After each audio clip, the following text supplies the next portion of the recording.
वक्त की भी अपनी एक जुबान होती है और सुंदरपुर की घड़ियों में वो जुबान अब खामोश हो चुकी थी। पूस की वो रात किसी आम रात जैसी नहीं थी। वो एक बद्दुआ थी जो सदियों पहले किसी ने इस जमीन को दी थी। आसमान से ओस नहीं बल्कि एक जहरीली ठंड बरस रही थी।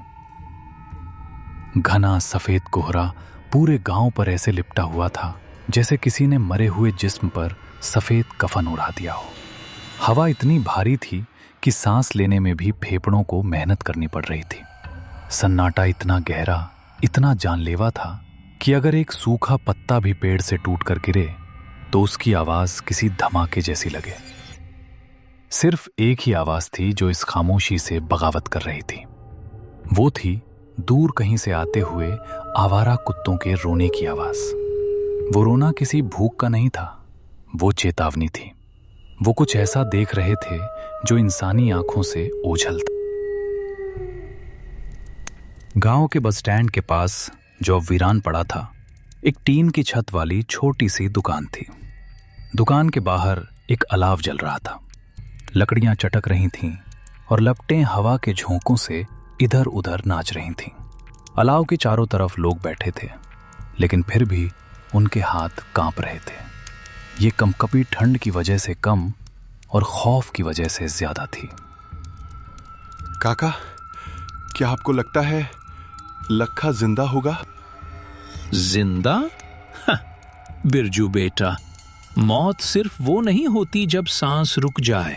मौत वो भी होती है जब रूह जिस्म छोड़ दे पर जिस्म चलता रहे। लखा कल रात अपनी गाय ढूंढने गया था ना।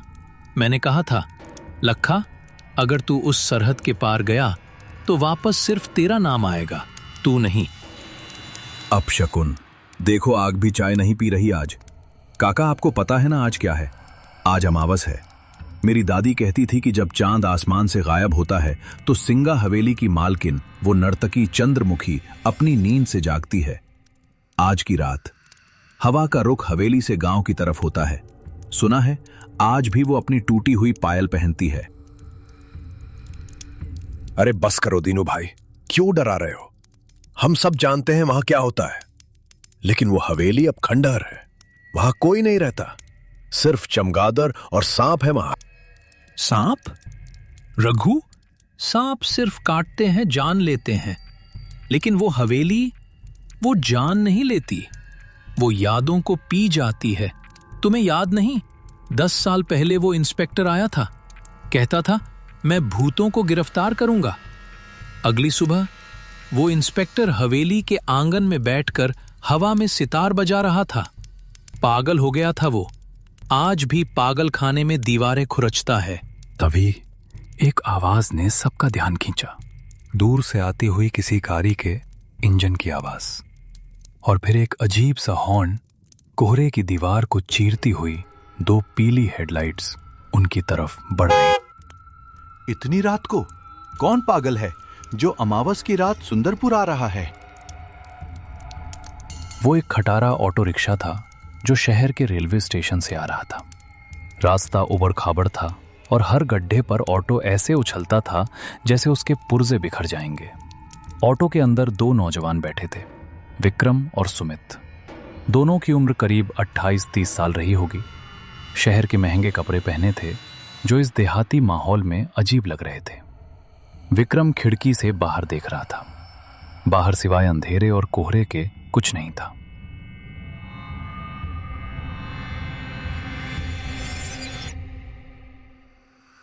यार सुमित, मुझे अभी भी लग रहा है कि ये एक बहुत बड़ी गलती है।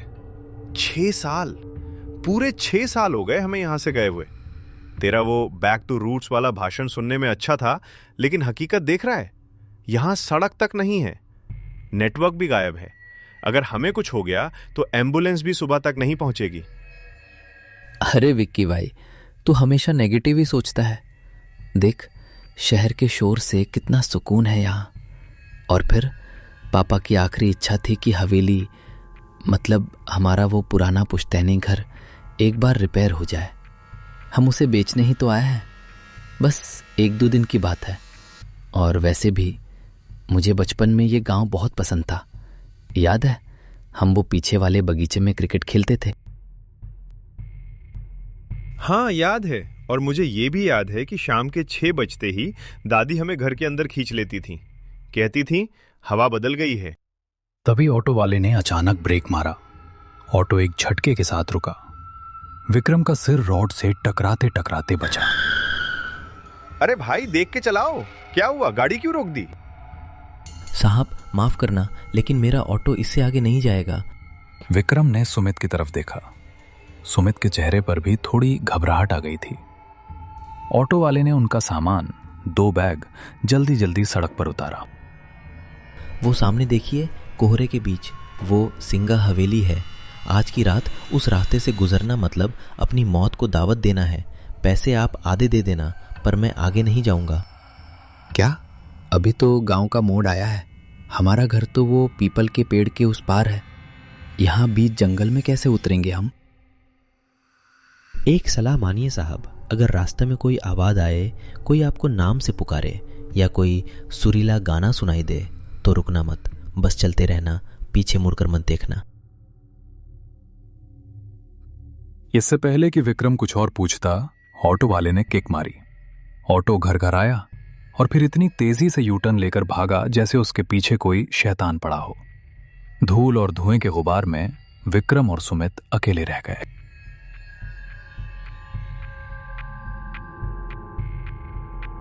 अब सिर्फ उनके कदमों की आवाज थी। दोनों दोस्त अपने अपने बैग टांगे आगे बढ़ रहे थे। कोहरा इतना घना था कि हवा में एक अजीब सी गंध थी, जैसे पुराने बंद कमरे की बासी हवा और रात की रानी के फूलों की बहुत तेज नशीली महक। वो ऑटो वाला कुछ ज्यादा ही ड्रामा कर रहा था ना। वैसे तुझे वो बचपन की कहानी याद है जो काका सुनाते थे, कि उस हवेली में एक तवायफ रहती थी, चंद्रमुखी, जो अपने प्रेमी के इंतजार में गाते गाते मर गई। सुमित चुप रहे, तुझे पता है ना मुझे इन सब बातों से नफरत है। कहानियां सिर्फ बच्चों को डराने के लिए होती हैं ताकि वो जल्दी सो जाएं। अचानक हवा रुकी, पेड़ों के पत्ते हिलना बंद हो गए। सन्नाटा इतना गहरा हो गया कि उनके कानों में सीटी बजने लगी। तभी सुमित रुका। विक्की रुक। क्या हुआ, चलना जल्दी। तूने सुना? क्या? किसी के चलने की आवाज थी। कोई हमारे पीछे चल रहा था, बिल्कुल हमारे कदमों के साथ। कोई नहीं है सुमित, ये सिर्फ तेरा वहम है, और ये सूखे पत्ते हैं, हवा से उड़ रहे होंगे। नहीं यार, मुझे लगा जैसे किसी ने मेरा नाम फुसफुसाया, सुमित। बस अब एक शब्द और नहीं। तूने हॉरर फिल्में ज्यादा देख ली हैं। देख, सामने गेट दिख रहा है, हम घर पहुंच गए। सामने अंधेरे में लिपटा हुआ उनका पुश्तैनी घर खड़ा था। यह घर कभी आलीशान रहा होगा, लेकिन आज ये किसी बूढ़े बीमार जानवर जैसा लग रहा था। दीवारों का प्लास्टर उखड़ चुका था, लोहे के गेट पर जंग की मोटी परत थी, और घर के ठीक पीछे लगभग 200 मीटर की दूरी पर जंगल के बीचों बीच सिंगा हवेली का काला साया खड़ा था। हवेली की खिड़कियां टूटी हुई थीं, जो अंधेरे में किसी खोपड़ी की खाली आंखों जैसी लग रही थीं।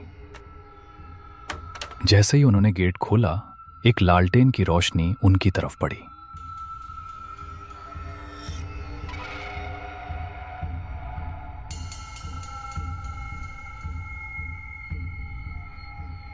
सामने उनका पुश्तैनी घर अंधेरे में किसी सोए हुए दैत्य की तरह खड़ा था। बरामदे में एक लालटेन टंगी थी, जिसकी लौ हवा से जूझ रही थी। उसकी मध्यम रोशनी में एक साया हिला। कौन है वहां? मेरे पास लाठी है, चले जाओ यहां से। काका शांत हो जाइए, मैं हूं विक्रम, और ये सुमित है। छोटी मालिक, विक्रम बेटा, हे भगवान।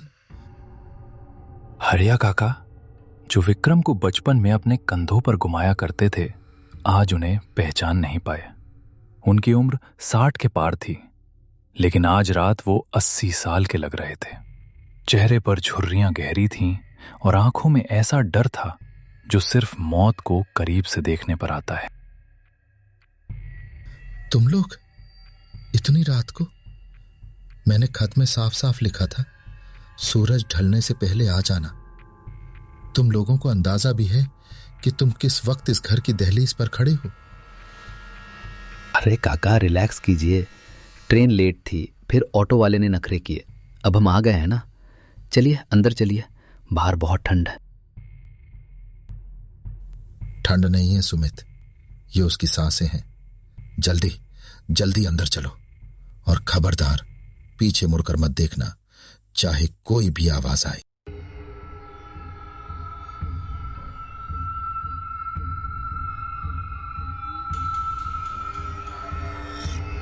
काका ने उन्हें लगभग खींचते हुए घर के अंदर किया और दरवाजे पर एक नहीं 3-3 सिटकनी लगा दी। फिर उन्होंने दरवाजे पर कान लगाकर कुछ सुनने की कोशिश की। बाहर हवा का शोर था और शायद बहुत दूर किसी पायल की हल्की सी झनकार। काका ने राहत की सांस ली। घर के अंदर की हवा बाहर से भी ज्यादा भारी थी। हॉल में अंधेरा था। फर्नीचर पर सफेद चादरें ढकी थीं, जो धूल की वजह से भूरी हो चुकी थी। कोनों में मकड़ी के जाले ऐसे लटक रहे थे जैसे किसी ने पुराने धागे छोड़ दिए हों। उफ, काका, यहां तो सांस लेना भी मुश्किल है। आपने सफाई नहीं करवाई? मालिक, मैं दिन के उजाले में ही आता हूं। इस घर में रात गुजारने की हिम्मत अब मुझ में नहीं रही। क्यों काका? ये घर तो हमें बचपन में बहुत पसंद था। याद है विक्की, हम छुपम छुपाई खेलते थे। काका, वो हमारा पीछे वाला कमरा, ब्लू रूम, वो तैयार है ना? हम वहीं सोएंगे। वहां से पूरा जंगल और हवेली दिखती है। नहीं, खबरदार जो उस तरफ कदम भी बढ़ाया। वो कमरा अब वो कमरा नहीं रहा, वो रास्ता बन चुका है। मैंने उस कमरे के दरवाजे पर ताला जड़ दिया है। काका, आप होश में तो हैं? वो सिर्फ एक कमरा है। उसकी खिड़की से व्यू अच्छा आता है, इसलिए सुमित वहां जाना चाहता है। खिड़की दोनों तरफ से खुलती है बेटा, तुम बाहर का नजारा देखोगे। लेकिन अगर उसने तुम्हें देख लिया तो क्या होगा? पिछले महीने रामू का जवान बेटा सिर्फ कौतूहल में उस खिड़की के पास खड़ा था। उसने वो धुन सुन ली। अगले दिन उसकी लाश उसी कमरे में मिली। उसका मुंह खुला हुआ था और उसकी आंखों में सफेद पत्थर जैसी चमक थी। काका की बात सुनकर हॉल में एक भारी खामोशी छा गई। सुमित की नजर अनजाने में हॉल के उस कोने में चली गई जहां अंधेरे में वो वर्जित दरवाजे पर एक बड़ा जंग लगा ताला लटका हुआ था।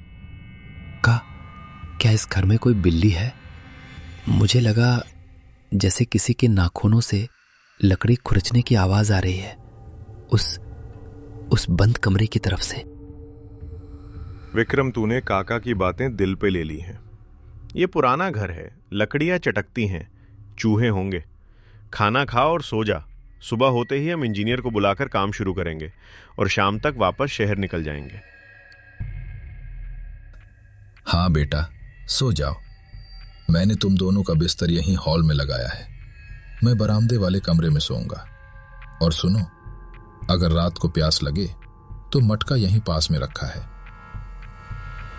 उस तरफ मत जाना। चाहे कोई रोए चाहे कोई गाए, हिलना मत। विक्रम, सुमित प्लीज सो जा, अब सुबह बात करेंगे।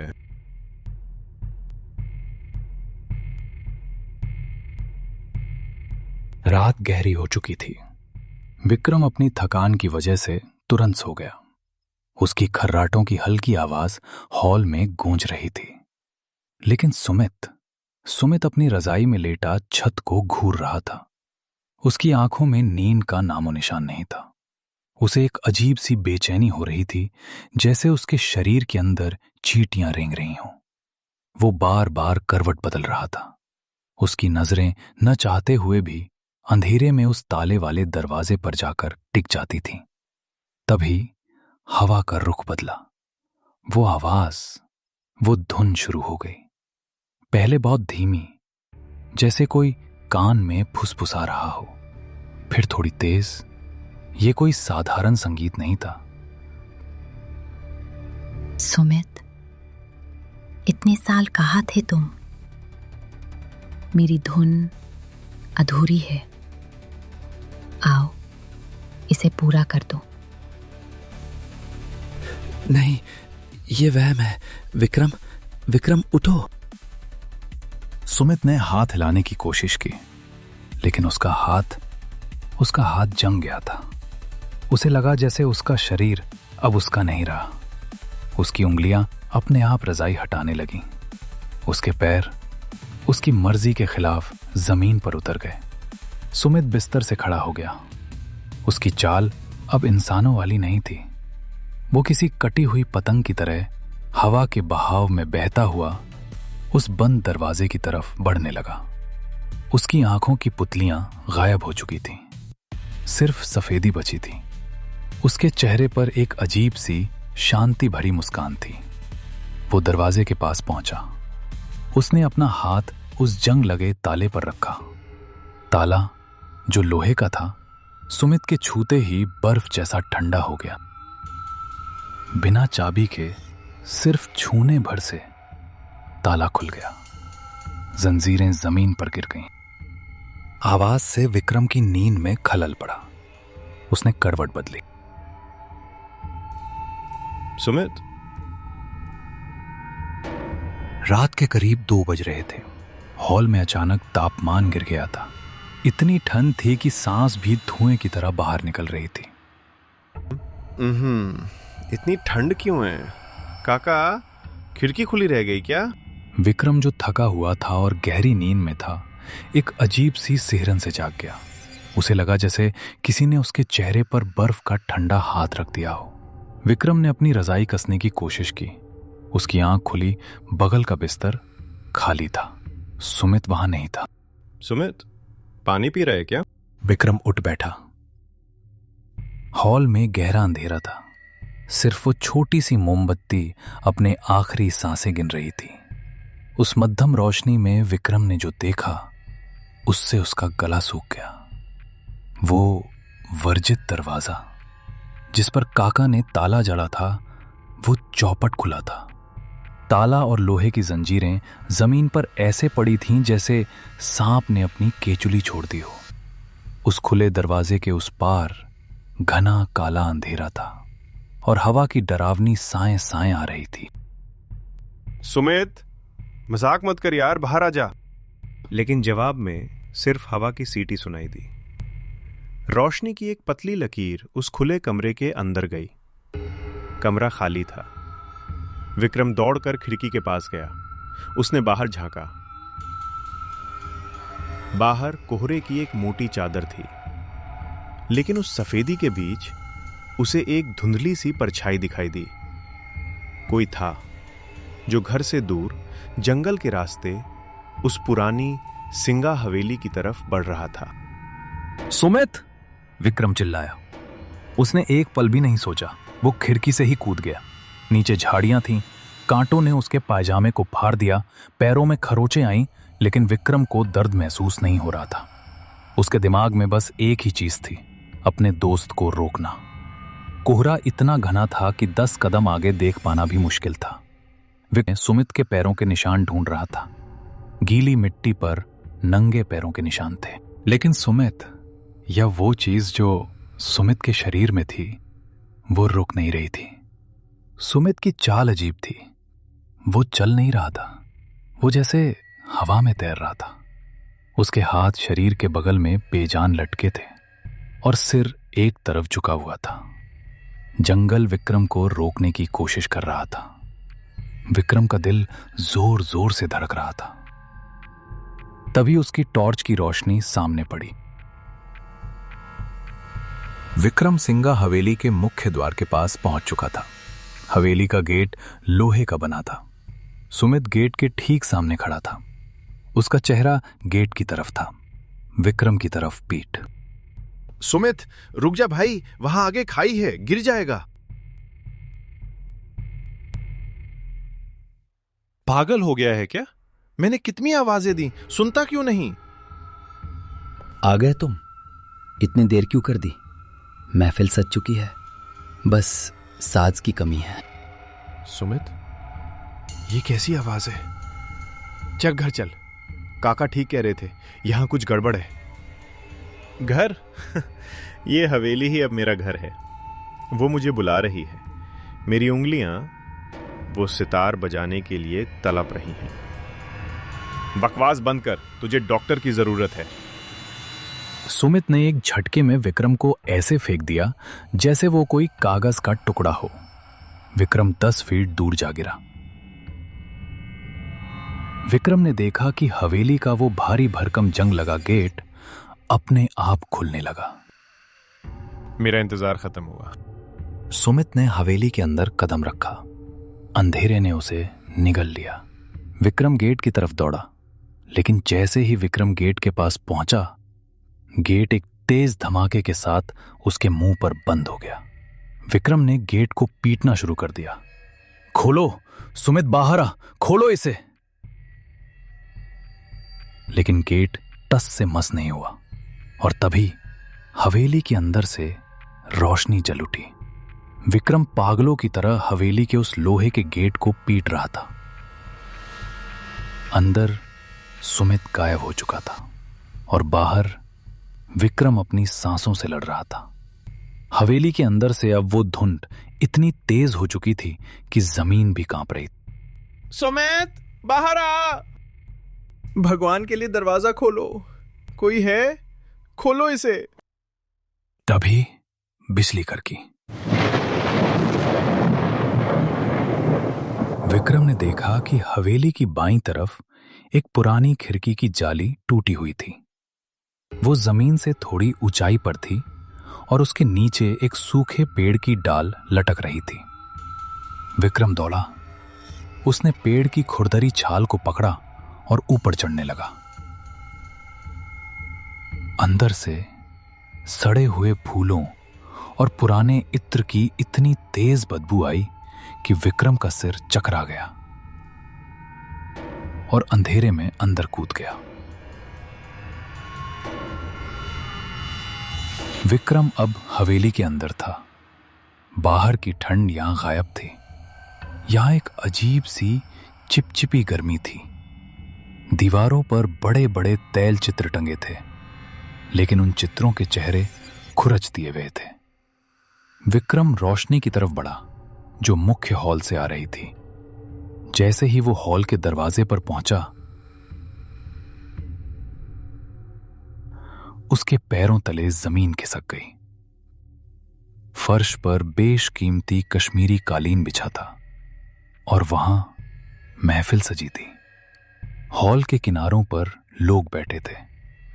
वो बिल्कुल शांत थे। उनमें से एक को विक्रम ने पहचान लिया। वो रघु था, गांव का वो लड़का जो पिछले हफ्ते गायब हुआ था। रघु, तुम यहां हो? चलो भागो यहां से। रघु का चेहरा इंसान का नहीं था। उसकी त्वचा स्लेटी रंग की हो चुकी थी। उसकी आंखें पथरा गई थीं। वो पत्थर की मूर्ति बन चुका था। विक्रम दौड़कर रघु के पास गया। विक्रम ने पीछे देखा।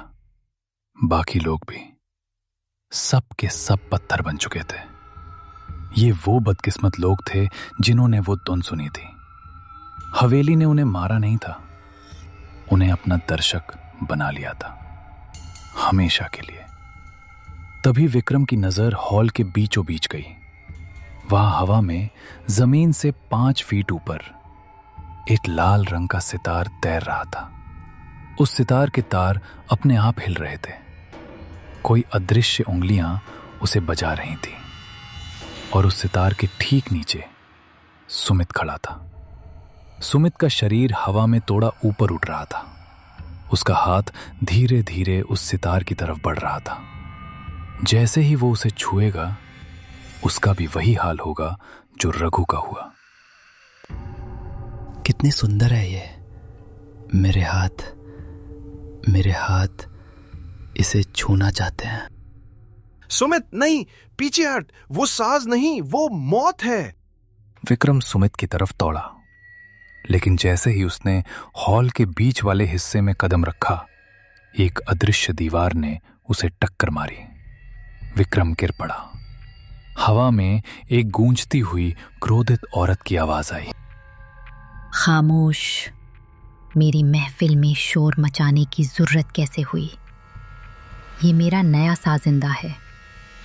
बरसों पहले उन्होंने मेरे हाथ काट दिए थे ताकि मैं बजा न सकूं।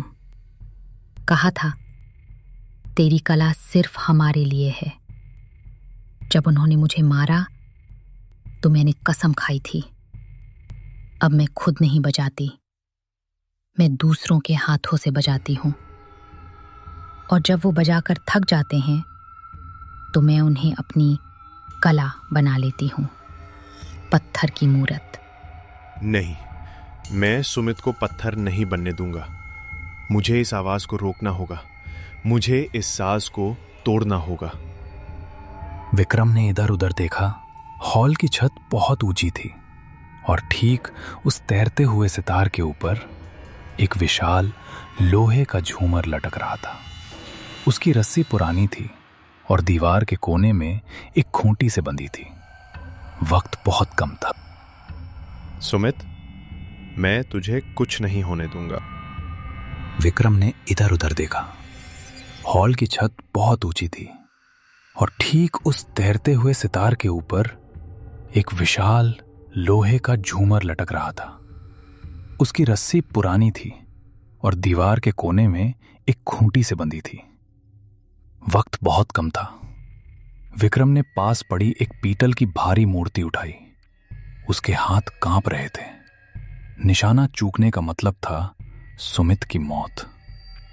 विक्रम ने पूरी ताकत से एक भाले की तरह वो पीतल की मूर्ति उस रस्सी पर दे मारी। निशाना अचूक था। बरसों पुरानी वो रस्सी टूट गई। हजारों किलो वजनी वो लोहे का झूमर गुरुत्वाकर्षण की रफ्तार से नीचे आया। जैसे ही सितार टूटा, वो सुरीली धुन एक भयानक चीख में बदल गई। हॉल में तूफान आ गया। वो अदृश्य साया जो अब तक हावी था, धुएं की तरह बिखरने लगा। मेरा साज, मेरा इंतजार, नहीं। हवेली कांपने लगी। छत से धूल और पत्थर गिरने लगे।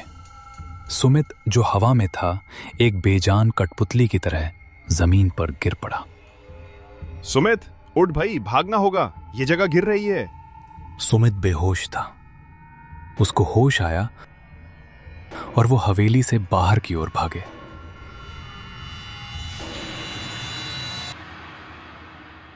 जैसे ही वो बाहर आए, धूल का एक विशाल गुबार उठा और फिर सब कुछ शांत हो गया। विक्रम और सुमित वहां से भागते हुए जंगल से घर की तरफ भागे।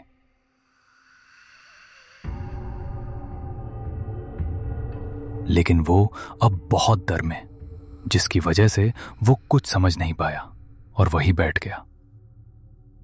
और उन्हें पता नहीं चला सुबह हो गई। विक्की, हम कहाँ हैं? मेरे सिर में दर्द हो रहा है और वो गाना बंद क्यों हो गया? गाना खत्म हो गया भाई। साज टूट गया, महफिल उठ गई। सुमित, आज हमने सिर्फ अपनी जान नहीं बचाई, तुमने इस गांव को एक सदियों पुराने श्राप से आजाद कर दिया। शायद उन्हें भी मुक्ति मिल गई। गांव में आज भी वो कहानी सुनाई जाती है। कहते हैं अमावस की रात को अब वहां से रोने की आवाज नहीं आती। लेकिन अगर आप उस मलबे के पास जाकर दिल लगाकर सुने तो हवाओं में एक हल्की सी धन्यवाद की फुसफुसाहट सुनाई देती है। क्योंकि हर अधूरी धुन का मकसद डराना नहीं होता। कुछ धुनें सिर्फ पूरा होना चाहती हैं।